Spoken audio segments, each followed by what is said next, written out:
Bienvenidas y bienvenidos a los amigos y amigas que nos acompañáis hoy en la Fundación y a la gente que se está conectando para seguir este acto por streaming, este acto que forma parte todavía del Centenario Hierro, digo todavía porque hemos hecho todo el ruido que nuestro poeta merece, pero nació el 3 de abril, así que estamos todavía en tiempo y habrá alguna cosa más. Y es una presentación de un libro que es hermosísimo, este mundo que abre lejanías, en lo conceptual, que además van a explicar nuestros invitados esta tarde, y desde luego en la factura física del libro, que es una hermosura. Es una antología de poemas de José Hierro, desde y sobre la naturaleza. Un poeta que, como sabéis y como cuenta el primero de nuestros invitados, voy a presentar a Carlos Alcorta, poeta crítico, especialista en la obra de Hierro, persona que ha estado a cargo de la edición. Como cuenta Carlos, que ahora se extenderá, espero y nos lo explique muy bien, es un poeta que yo creo que todos habéis leído a Hierro, que es más que tener una concepción panteísta, es indisoluble su forma de mirar el mundo, de la integración de la naturaleza, particularmente del mar, que para el símbolo de resurrección, ¿no? Y de posibilidad de reenganche a la vida desde cualquier lugar, por doloroso que fuera.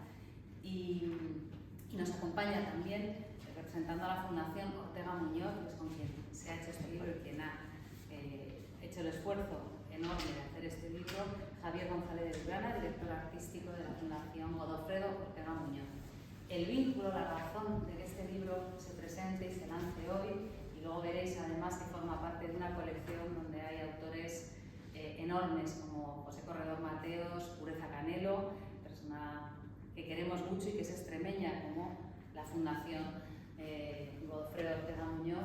Es un vínculo que responde a los tiempos en vida del propio Hierro. Javier nos lo va a contar, pero una crítica de Hierro en sus primeros años como crítico, precisamente a una exposición de Ortega Muñoz, inaugura ese vínculo y creo que habla muy bien, además, a nivel personal de ambos artistas, porque Hierro también, como sabéis, era un hombre con una forma de estar en el mundo muy ligada a lo artístico y a lo estético. La Fundación Ortega Muñoz, además de ese vínculo que nos une naturalmente desde el principio, desde que empezamos a preparar los trabajos del centenario, estuvo generosísimamente dispuesta a incluir en su colección de poemas desde la naturaleza a José Hierro. Ha sido fluido, ha sido una colaboración de las más bonitas del centenario y creo que el fruto, afortunadamente, es una realidad, como os decía, hermosa, palpable. Así que os voy a dejar ya con nuestros invitados y solo deciros que al finalizar el acto, también como homenaje a nuestro poeta, serviremos un vino, lo siento por los que no han podido venir, pero un vino que Bodegas Enrico de Lanzarote ha hecho y etiquetado en homenaje a José Hierro, un delicioso blanco, malvasía volcánica. ¿Qué más os podemos dar esta tarde? Así que bienvenidos y muchísimas gracias.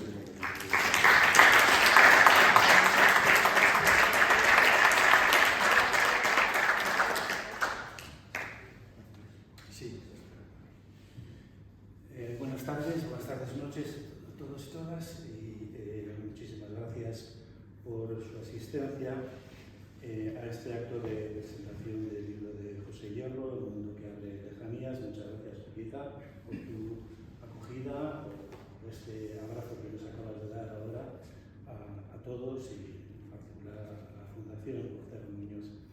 Bueno, este libro ha tenido como editor literario a Carlos, mi compañero aquí, y ha sido publicado, como ha dicho Julieta, por la Fundación Ortega Muñoz, que tiene su raíz en Extremadura, lo cual exige una explicación, porque una fundación dedicada a un pintor como Ortega Muñoz publica libros de poesía como este. ¿A qué se dedica la Fundación Ortega Muñoz para que esto dentro de su programa de actividades tenga sentido? Voy a explicar un poquito cómo es la fundación para que lo comprendáis con vuestro permiso. Fue una fundación creada en el año 2004 tras un acuerdo alcanzado entre la Junta de Extremadura y los descendientes del pintor, Godofredo Ortega Muñoz, con el planteamiento de desarrollar su actividad en 3 áreas complementarias de trabajo: la creación artística, la naturaleza y del medio ambiente y la reflexión cultural. A partir de estas tres áreas, los principales objetivos de la Fundación han sido, por una parte, conservar, estudiar y difundir la obra y el legado artístico de Godofredo de Ortega Muñoz como creador de una de las visiones más singulares del paisaje español durante el siglo XX. En segundo lugar, impulsar y divulgar proyectos que atiendan a las relaciones entre arte y naturaleza en una época como la nuestra, extremadamente sensible a la depredación del territorio y a las afecciones medioambientales asociadas a los cambios climáticos. Y, en tercer lugar, promover iniciativas que pongan en valor el paisaje y la imagen de Extremadura desde planteamientos críticos y expresiones propias del arte contemporáneo en sus más variadas fórmulas: land art, arte público, pintura, fotografía, literatura, arquitectura, cualquiera de esas expresiones. El programa de la Fundación se desarrolla a partir de la organización de exposiciones temporales, pero también mediante la creación de espacios de reflexión, programas didácticos, publicaciones, conferencias y seminarios. Invitamos a artistas a que vengan a recorrer las tierras de Extremadura para que, a partir de la experiencia que tienen, puedan realizar trabajos visuales y literarios que permitan comprender mejor y fuera de los tópicos habituales el territorio y la naturaleza extremeña. Entre otros artistas visuales han trabajado con nosotros gente tan reconocida como James Fulton o Manuel Vilariño. Actualmente lo estamos haciendo con José Manuel Ballester. Dentro del campo específico de la literatura, la actividad de la Fundación se despliega en varias líneas. Por una parte, junto con la editora regional de Extremadura, publicamos Suroeste, revista de literaturas ibéricas, la cual, con una periodicidad anual, ha alcanzado este año los 11 números, siendo su peculiaridad la publicación de ensayos y creaciones literarias en las 5 lenguas que se hablan en la península ibérica. Al ser el paisaje una construcción cultural propia de la pintura y la literatura, es natural que la Fundación, por tanto, como la nuestra, se interese por las expresiones literarias vivas en la península ibérica. El lector de Suroeste debe hacer el esfuerzo de leer en esas diferentes lenguas, y esa lectura es, sin duda, un voluntarioso paso hacia el entendimiento mutuo, o al menos a intentar. Una utopía excesiva y quijotesca, sin duda, pero ahí está. Los datos de la Fundación Ortega Muñoz con la literatura no se limitan al Suroeste, sino que se despliegan por otros campos en los que la escritura se vincula con el paisaje, tales como la poesía, el ensayo y los catálogos de artistas, sin ser necesaria la condición de que tengan como su materia prima sustancial el territorio de Extremadura. Si lo tienen bien, si no lo tienen, no importa, no nos importa. Sino que, sobre todo, lo que nos importa es que tengan relación con la idea trascendente de la naturaleza. En este sentido, desarrollamos 2 líneas editoriales, una titulada Territorios Escritos, donde publicamos ensayos a medio camino entre la filosofía, la sociología y el ecologismo. Entre otros, para esta colección invitamos a conocer Extremadura y encargamos un texto a Peter Sloterdijk, por ejemplo. Publicamos un libro que se llama El Reino de la Fortuna, y otro texto a Laszlo Krasznahorkai, titulado El Último Lobo.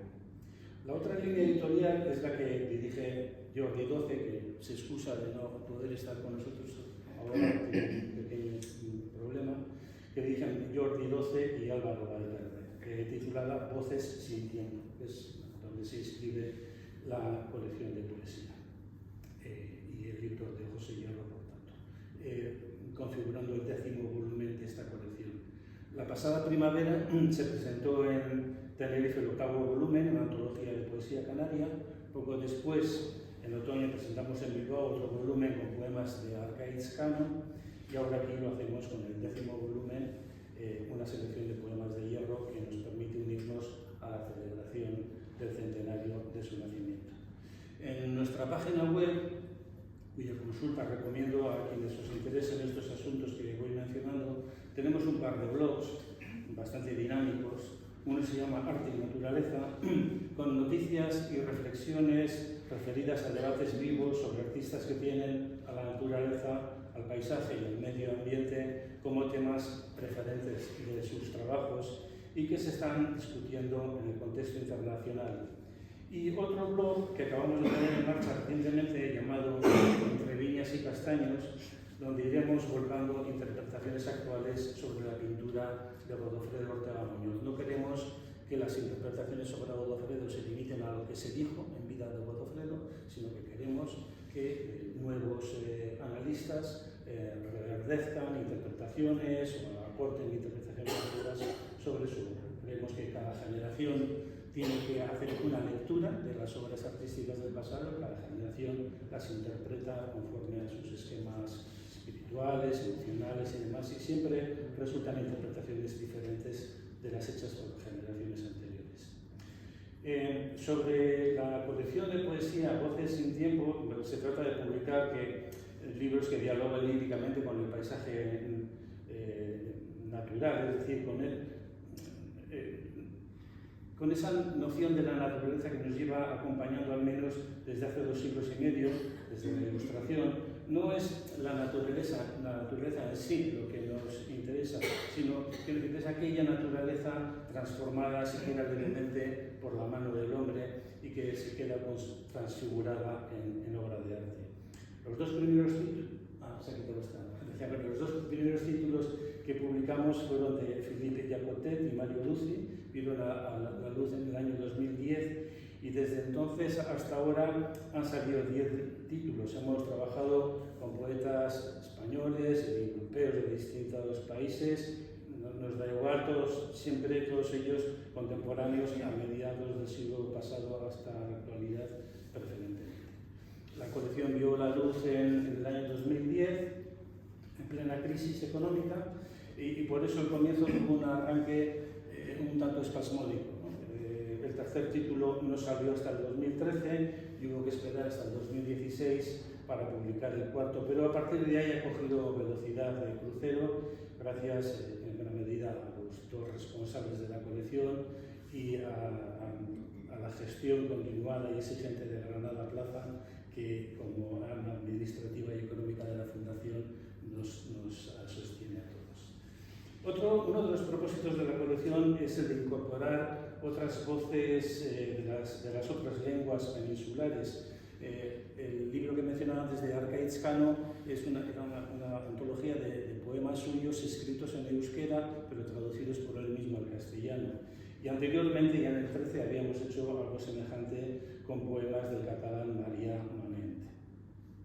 Quiero decir, en nombre de la Fundación y de todos los autores implicados, que sin la labor de Jordi Doce y Álvaro Valverde, esta colección de poesía no habría cobrado el vuelo que ha alcanzado. Ellos son su alma. El cuidado de las ediciones de cada libro, que es pura belleza, es una tarea propia de editores rigurosos y profesionales como son ellos. Y bueno, ahora ya pues voy a mencionar un poco mi aportación a este libro, que como ha mencionado Julieta, pues consiste en un epílogo que me tiro ahí un poco empujándole a Carlos, pero bueno, yo que le agradezco que aceptara que este epílogo esté aquí, ¿no? Se refiere a un episodio que se dio entre José Hierro y Godofredo Ortega Muñoz entre los años 70 y 77. En el año 70 son los 2 años en los que Hierro publicó en prensa unas reseñas críticas sobre las exposiciones que Ortega Muñoz celebró aquellos 2 años. En el año 70 hizo una magna exposición en el Palacio de Cristal, más de 150 obras que recorrían toda su trayectoria, y Hierro lo comentó en la prensa. Y en el año 77, Godofredo hizo otra exposición más pequeña en una galería privada de Madrid, con menos obras, más recientes de su última etapa, y Hierro también la comentó. La cuestión es que, bueno, yo no sé si Julieta tú has conseguido encontrar aquí la primera crítica, la del año 70. No la he buscado, la verdad. No, bueno, nosotros no la tenemos, que queda un poco pendiente de encontrarla, Nosotros la hemos buscado, ¿verdad, Granada? Y no la hemos encontrado de momento. No decimos que no esté, es posible que esté, porque, bueno, también pasa una cosa, es que Godofredo guardaba todo lo que se escribía sobre él. Igual esta del año 70 no la guardó porque Hierro le ponía a parir. Entonces, bueno, no quiso que estuviera ahí. Bueno, total, que Hierro le hace una mala crítica. No conocemos muy bien una buena crítica, considerándolo un mal pintor, ¿no? Y no conocemos el contenido exacto del texto de Hierro en el año 70, porque no tenemos el artículo, pero sí conocemos el contenido porque él mismo se encargó de contar cómo era, en síntesis, en la crítica que escribió 7 años más tarde. Y en el año 77 lo que dijo fue que, bueno, porque, vamos a ver, en el año 70 la exposición en el Palacio de Cristal fue abrumadoramente exitosa. Todas las crónicas que se escribieron fueron maravillosas, poniéndole a Godofredo Ortega Muñoz como reconociéndole el gran pintor que era. Solo hubo una voz discordante, la de José Hierro, que le dio caña. Y entre otras cosas dijo, según las propias palabras de Hierro, era: fui autor de una diatriba negativa y negadora, sin dejar de reconocer que a Godofredo, que era un creador, un inventor, con un esquema de paisaje muy personal, sin embargo, no supo ver, bueno, lo que dijo exactamente es, no quise ver la serena belleza, palabras suyas, la austera delicadeza, palabras suyas, de sus paisajes. Sin precisar detalles concretos, más concretos de esa crítica, reconoció que en el 77, más tarde, cuando ya confesó su culpa, dijo, bueno, reconoció que un artista verdadero merecía más respeto y menos acritud que la que yo le dediqué en mi comentario. Reprobable, no por ser adverso, sino por ser destemplado y parcial. Debió ser... El gesto de Hierro al confesar su arrepentimiento, 7 años después de haber escrito aquella crítica, fue insólito porque no suele ser habitual que un crítico de arte manifieste públicamente que se ha equivocado, no es habitual, que se ha equivocado en su juicio sobre tal o cual artista, ¿no? Cuando con el paso de los años un crítico de arte cambia de opinión, normalmente ese cambio de opinión queda reservado a su secreta intimidad. O como mucho, y si las circunstancias lo propician, pues igual se puede convertir en una petición de disculpas al artista aludido, ¿no? Pero disculpas en el ámbito privado. Pero Hierro lo hizo en el ámbito público, es decir, en prensa dijo que... Y al confesar el desasosiego provocado por aquellos recuerdos, Hierro mostraba una inusual honestidad. Aquella honestidad que, tras evolucionar, el crítico, junto con el criticado, o a impulsos del criticado, le obligaba a ser consecuente y pedagógico, se obligaba a sí mismo a ser consecuente y pedagógico, explicando a sus lectores habituales las fisuras y los cambios operados en su pensamiento crítico. Un pensamiento crítico que no se sentía debilitado a causa de revelar públicamente ese error o esa equivocación o ese cambio de opinión, sino que se sentía fortalecido, en todo caso, por unos lectores que apreciaban esa muestra de integridad y de rectitud, ¿no? Bueno, Hierro, la verdad es que no fue un crítico de arte al uso, no fue un escritor profesionalizado en este tipo de literatura artística. Por tanto, temeroso de que su crédito y prestigio se vieran menguados por desvelar alteraciones de criterio y valoración.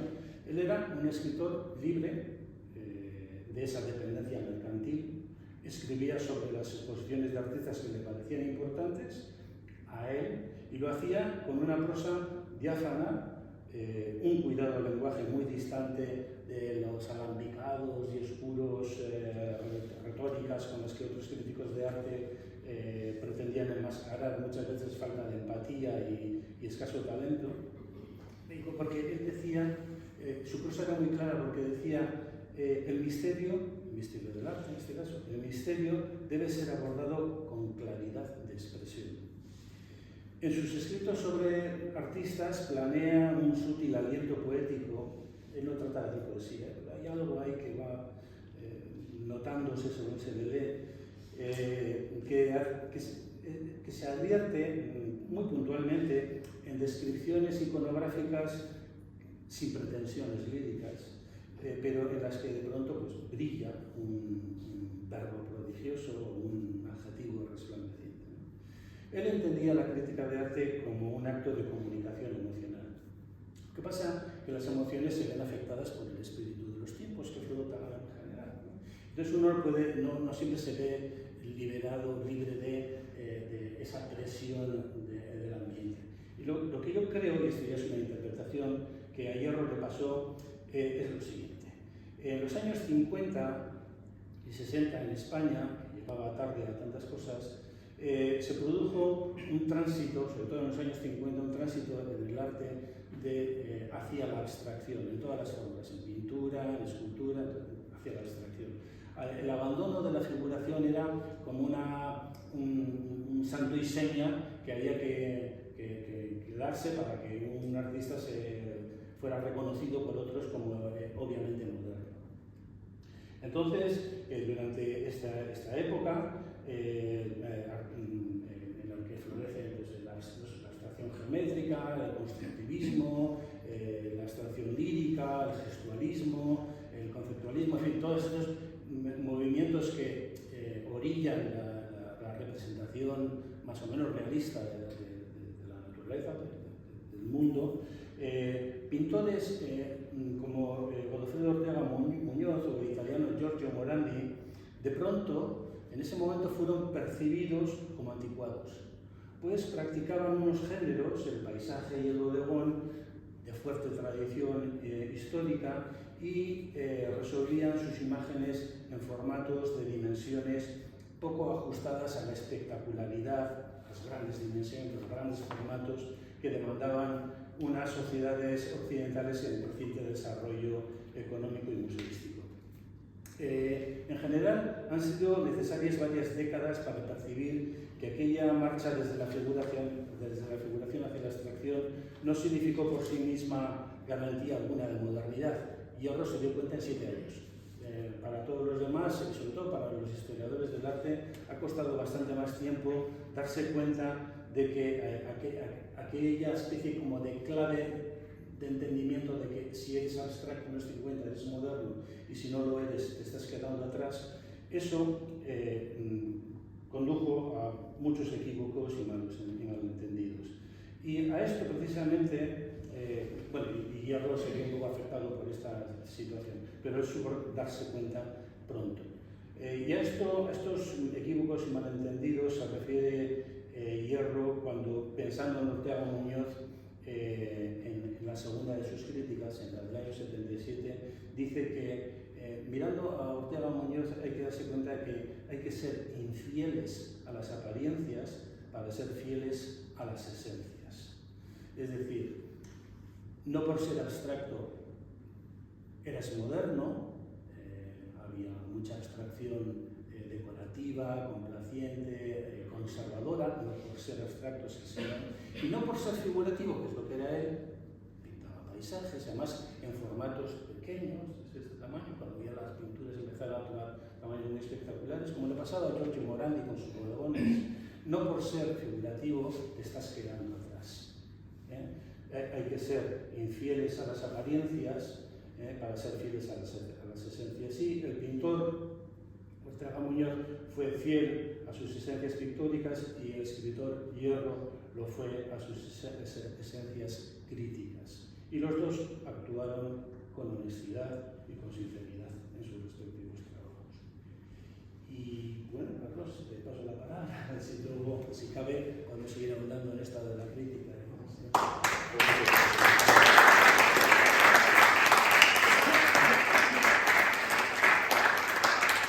Bueno, yo antes de comenzar quiero hacer extensivo el agradecimiento, por supuesto, a la Fundación por acogernos en la presentación de este libro, a la familia Y, como no, a los directores de la colección, dos buenos amigos, Jordi Doce y Álvaro Valverde. Ya has comentado que Jordi Doce, por motivos ajenos a su voluntad, no puede asistir. Pero bueno, estará seguramente mañana en Madrid. Y bueno, pues dar las gracias también a la Fundación Ortega Muñoz, como no, a ti, Javier, y a Granada como representantes. Antes de pasar a hablar del paisaje o de la visión del paisaje en hierro que yo he podido compilar, me van a permitir que lea un poema de Hierro para poner un poco en situación. Se titula Recuerdo del mar. ¿Cómo te agitas bajo nubes grises? Lámina fina de metal de infancia. Cómo tu rabia, corazón de niebla, rompe la vida. Cómo te miro con mis pobres ojos. Qué imagen tuya la que inventa el sueño. Qué lentamente te deshace el aire, roto en pedazos. Tú que guardabas en cristal salado vivos retratos que ondulaba el viento. Tú que arrancabas en el alba fina sones al alma.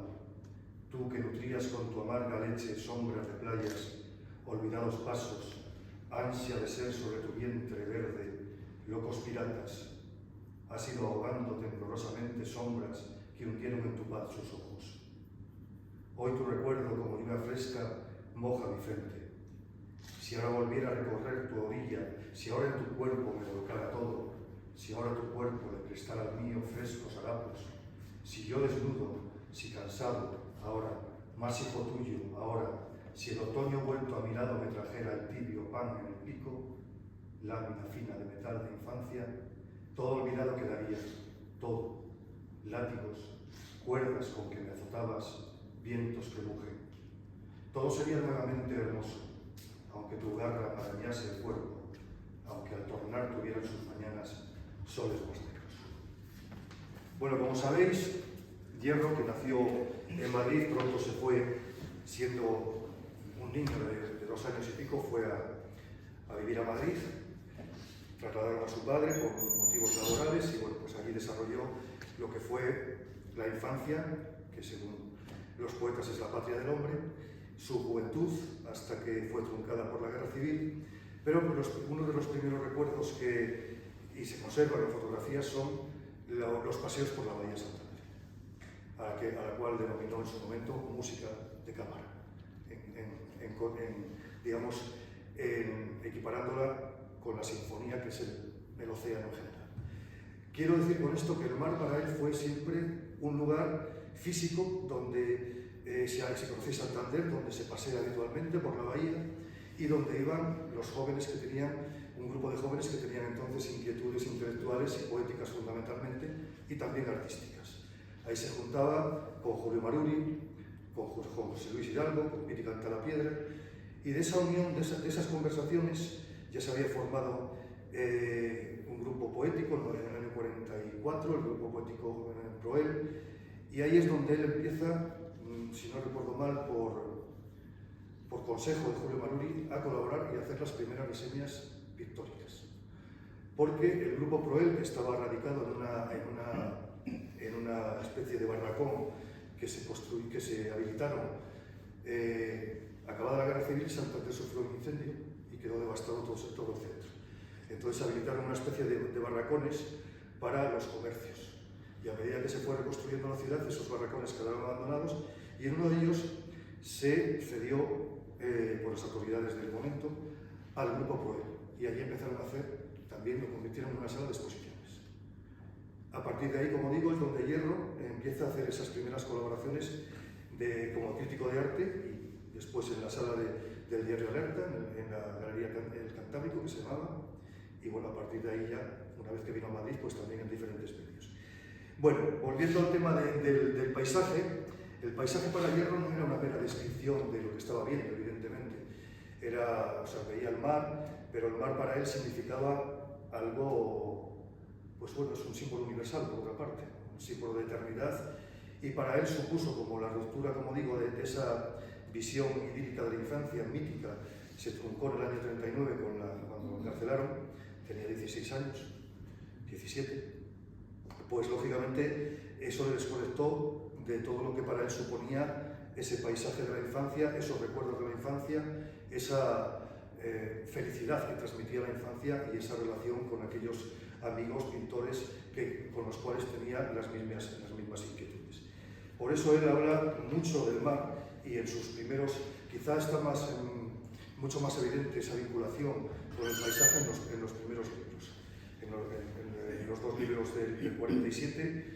Y yo lo que me he propuesto en la antología, en que he utilizado un verso de José Hierro, Mundo que abre lejanías, es un poco dar una visión a lo largo de cómo él veía las diferentes manifestaciones de la naturaleza, sobre todo el paisaje, porque como tú has comentado antes, no se refiere a una naturaleza salvo el mar, que es, digamos, aquello, iba a decir contaminado, pero no es la palabra adecuada, tal y como estamos viendo. Lo que digamos, el mar, el océano es el símbolo de lo imperturbable.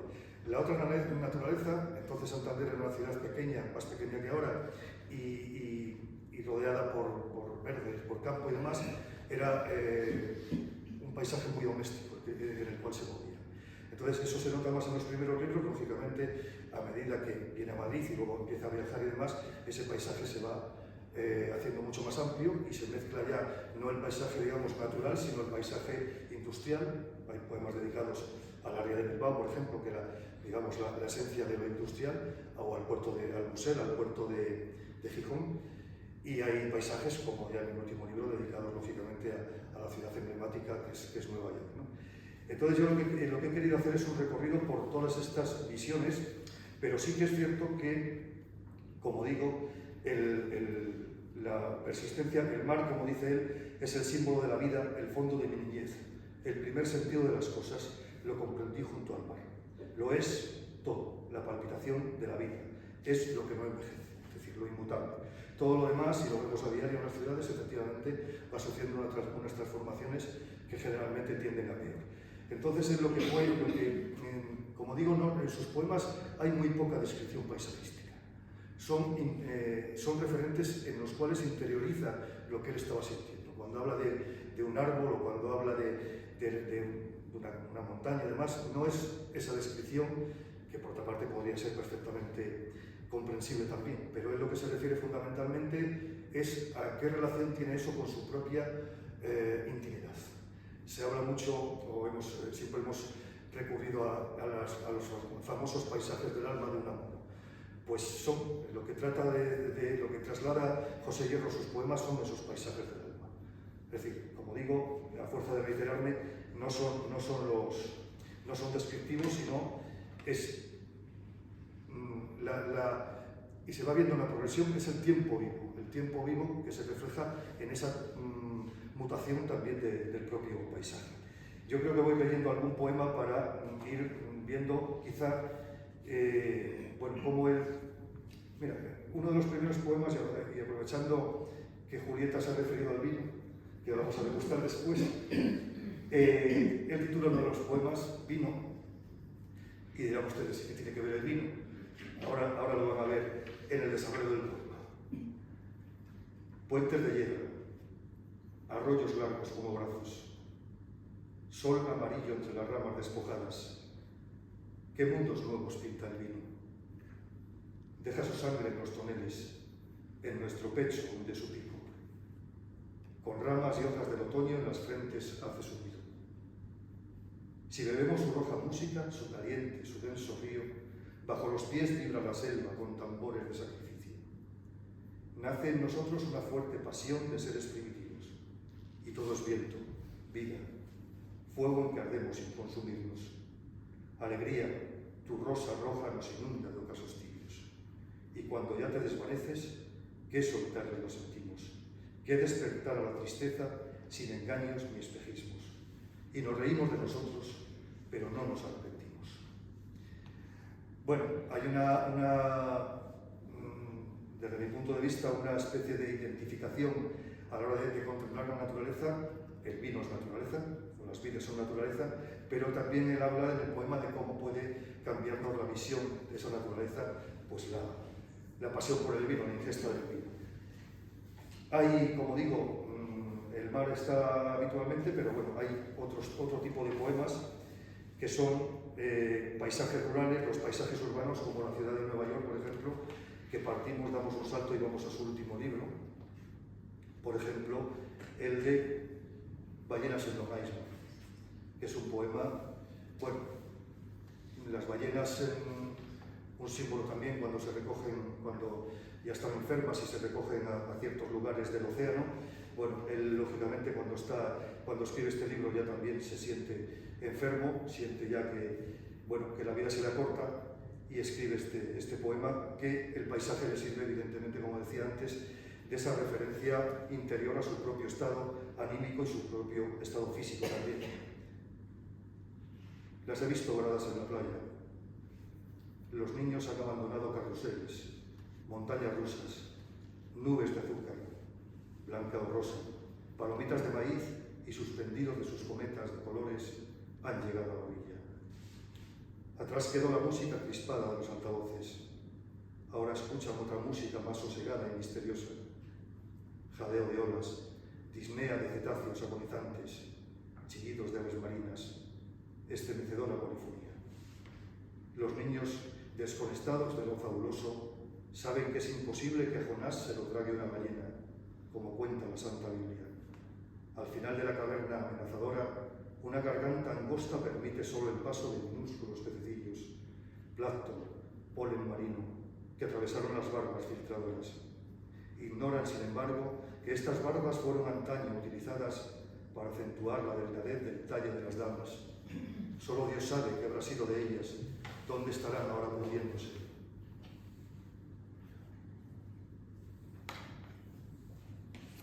Son, desde luego, extraños pero no infrecuentes estos suicidios colectivos. Los biólogos, oceanógrafos, ecologistas, nada pueden hacer por reintegrar a los cetáceos a su hábitat, a su medio natural. No solo por su peso y su volumen, sino porque están decididas, resignadas a morir. Se barajan hipótesis diferentes y contradictorias. Alguna tal vez resolverá el enigma. Hay quienes atribuyen al suceso a una avería, una desconexión, por el momento indemostrable, en el sofisticado sistema de radar que utilizan en sus desplazamientos. ¿Quién sabe cuál será la causa de esta agonía a la que yo asistí en las arenas de Long Island?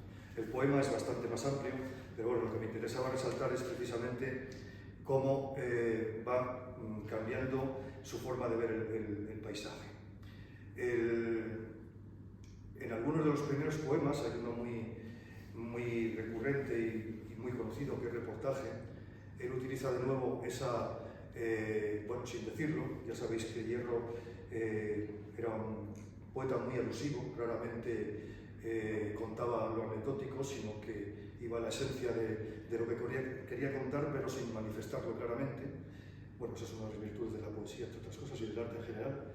Entonces, él de la cárcel habló poco, pero hay un poema que, como digo, Reportaje, que es en el que habla y utiliza lógicamente el mar como referente de la diferencia que hay de contemplar el mar a estar en la cárcel y verlo solamente, o imaginarlo más que nada, a través del ruido de las gaviotas o de la propia brisa marina.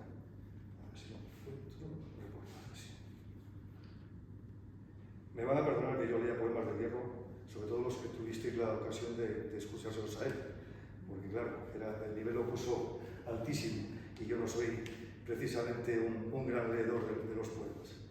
Reportaje. Desde esta cárcel podría verse el mar, seguirse el giro de las gaviotas, pulsar el latir del tiempo vivo. Esta cárcel es como una playa, todo está dormido en ella. Las olas rompen casi a sus pies. El estío, la primavera, el invierno, el otoño, son caminos exteriores que otros andan. Cosas sin vigencia, símbolos mudables del tiempo. El tiempo aquí no tiene sentido. Esta cárcel fue primero cementerio. Yo era un niño y algunas veces pasé por este lugar. Sombríos cipreses, mármoles rotos. Pero ya el tiempo podrido contaminaba la tierra. La hierba no era el grito de la vida. Una mañana removieron con los picos y las palas la frescura del suelo y todo, los nichos, rosales, cipreses, tapias, perdió su viejo latín. Nuevo cementerio alzaron para los vivos. Desde esta cárcel podría tocarse el mar, mas el mar, los montes recién nacidos, los árboles que se apagan entre acordes amarillos, las playas que abren al alba grandes abanicos son cosas extrañas, cosas sin vigencia, antiguos mitos. Caminos que otros recorren son tiempo y aquí no tiene sentido. Por lo demás, todo es terriblemente sencillo. El agua matinal tiene figura de fuente, grifos al amanecer, espaldas desnudas, ojos heridos por el alba frío.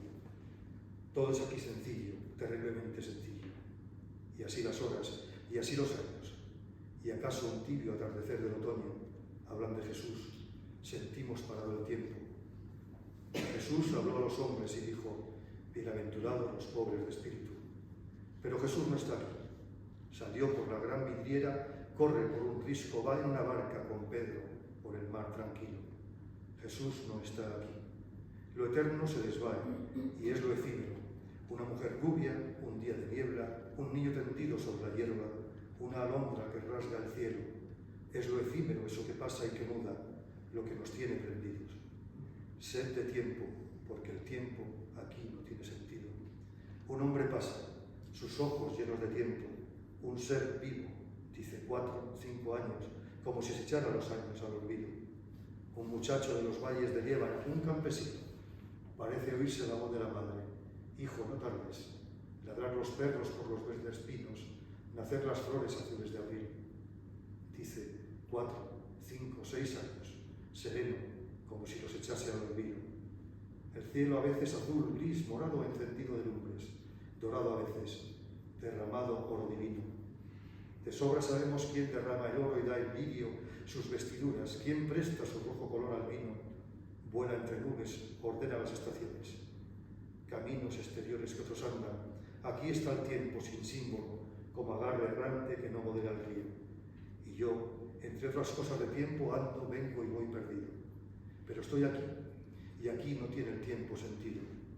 Desternizado, ángel con nostalgia de un granito de tiempo. Piensan al verme, si estará dormido, porque sin una evidencia de tiempo yo no estoy vivo. Desde esta cárcel podría verse el mar. Yo ya no pienso en el mar. Oigo los grifos al amanecer. No pienso que el chorro me canta un frío cantar de fuente.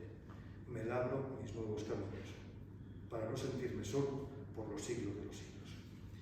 Al margen de todas estas referencias a la naturaleza, algo que no debemos tampoco olvidar es el paisaje humano, que también está dentro de los poemas de Lerner. Hay mucha referencia al hombre común. Él se consideraba, él siempre dijo que el poeta era un ser igual que los demás, un hombre común, que lo único que le diferenciaba, igual que a cualquier artista, de los demás era la forma de mirar las cosas, es decir, la forma de observar y la forma de reflexionar sobre lo que observaba.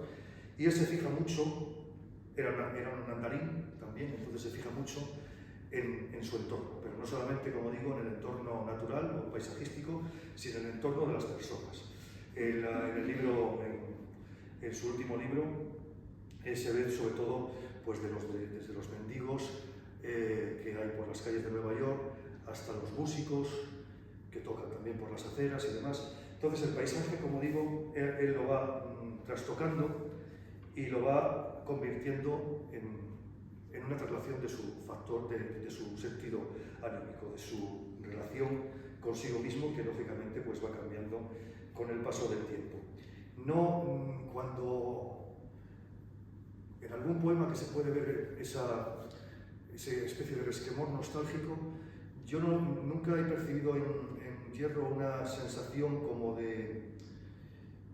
Sí tiene cierto fatalismo, pero no una sensación de como manriqueña de que cualquier tiempo pasado fue mejor, ¿no? Hierro es un poeta, desde mi punto de vista, que siempre mira al futuro. Entonces es un poeta siempre en movimiento, siempre, bueno, pues ya desde muy joven hay un texto de Pablo Beltrán de Heredia, que fue muy amigo de él también en ese momento, igual me equivoco de nombre en este momento, pero que dice que siempre se le veía corriendo, ¿a dónde vas, Hierro? ¿A dónde vas, Pepín? Y tal, porque siempre iba su hija lo sabrá mejor que nosotros, ¿verdad, María? Entonces, bueno, yo le veo con esa nostalgia.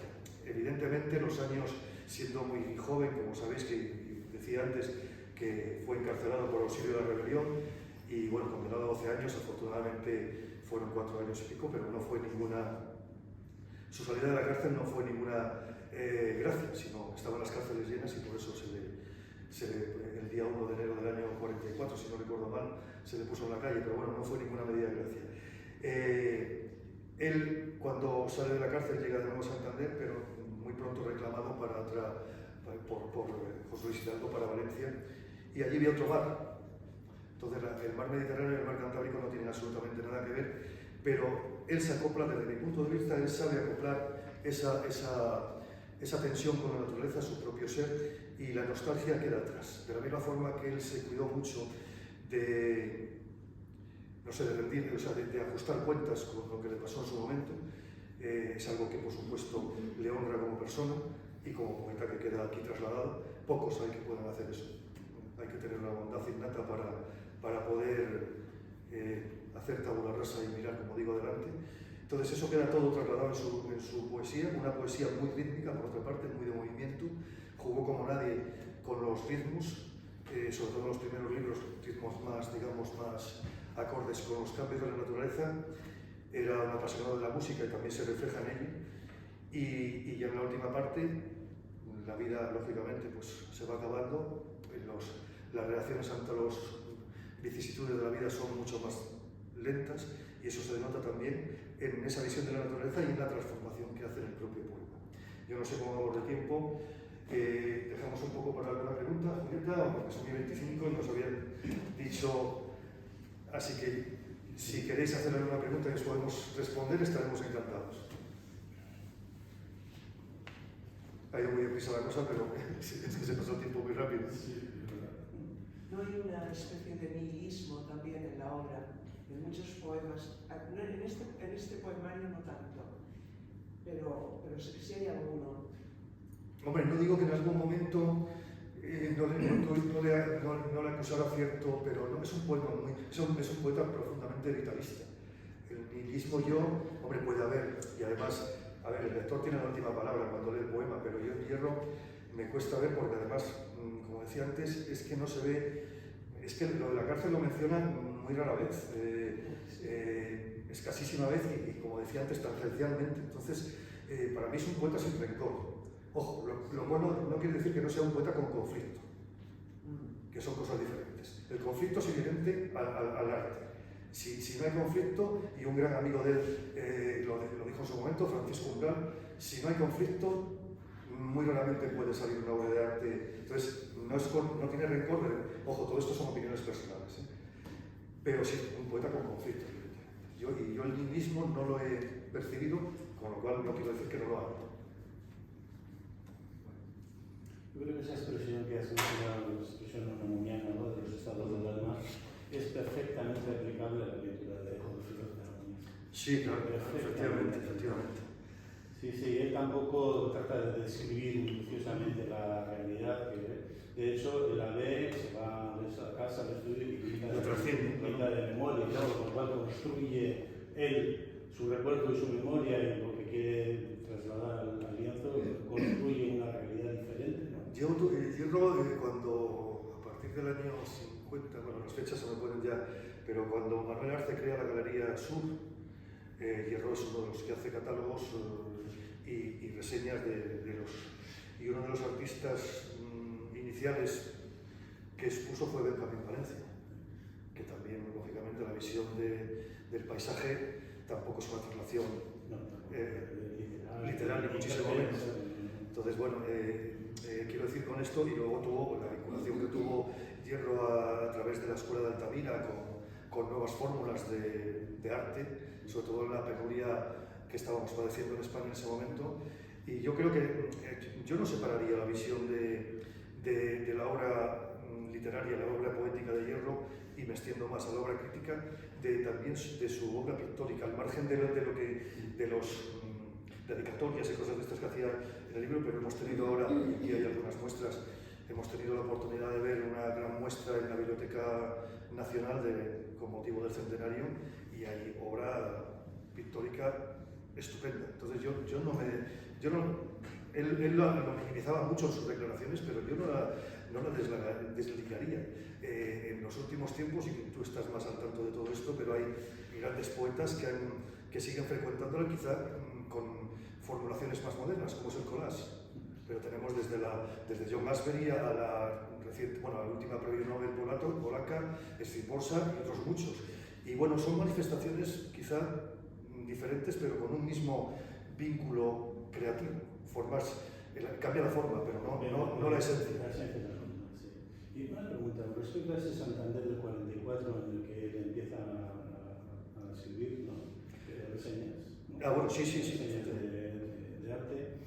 Claro, Santander del 44, para un joven que salía de la cárcel, tuvo que ser, en parte lo has explicado, que era su carácter como era, ¿no? Pero tuvo que ser difícil de encontrar en clase, ¿no? El gran patrón de aquella época era Pancho Cosello, ¿no?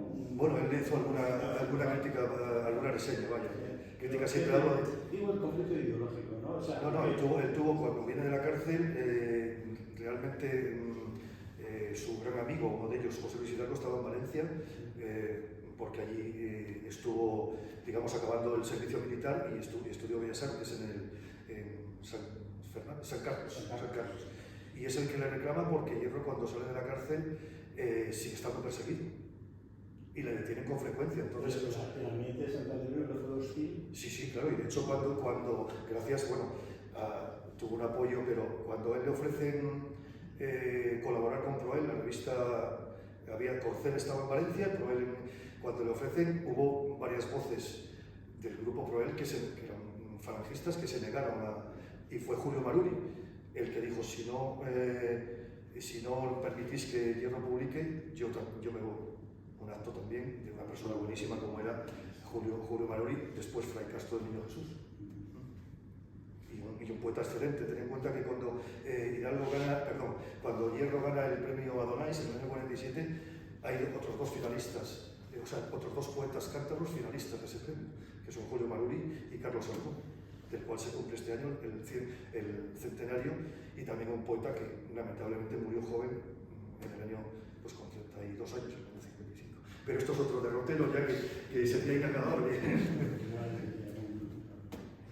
Marian, discúlpame si me he equivocado en alguna cosa, ha sido con todo con buena voluntad, por supuesto. Yo solo una matización que me gustaría, por interés personal. Javier, has comentado que un poco la idea de búsqueda de poetas y de artistas que tengan que ver con la fundación o con la reflexión de la fundación sea gente que tiene una idea de trascendente.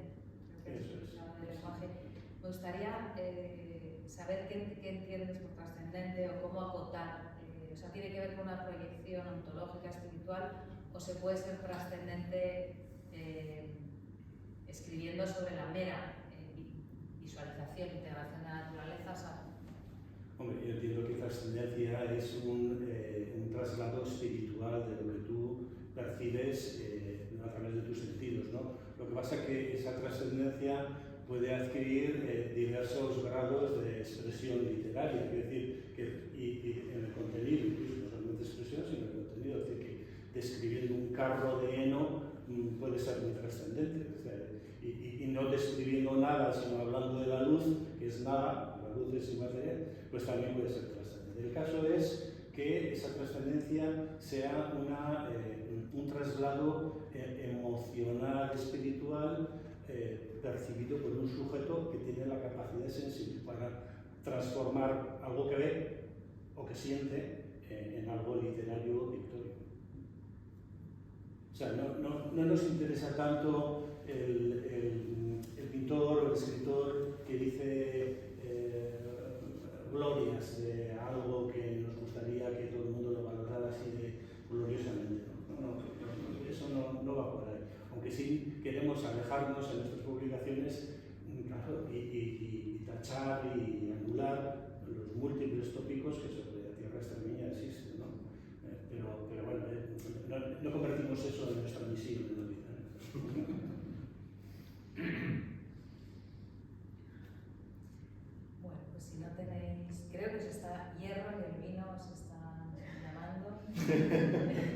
Muchísimas gracias a la Fundación Ortega y sus representantes, familia Hierro, por supuesto, a todos los amigos que nos habéis acompañado hoy, y a Javier González de Urana y a Carlos Alfonso por su dedicación,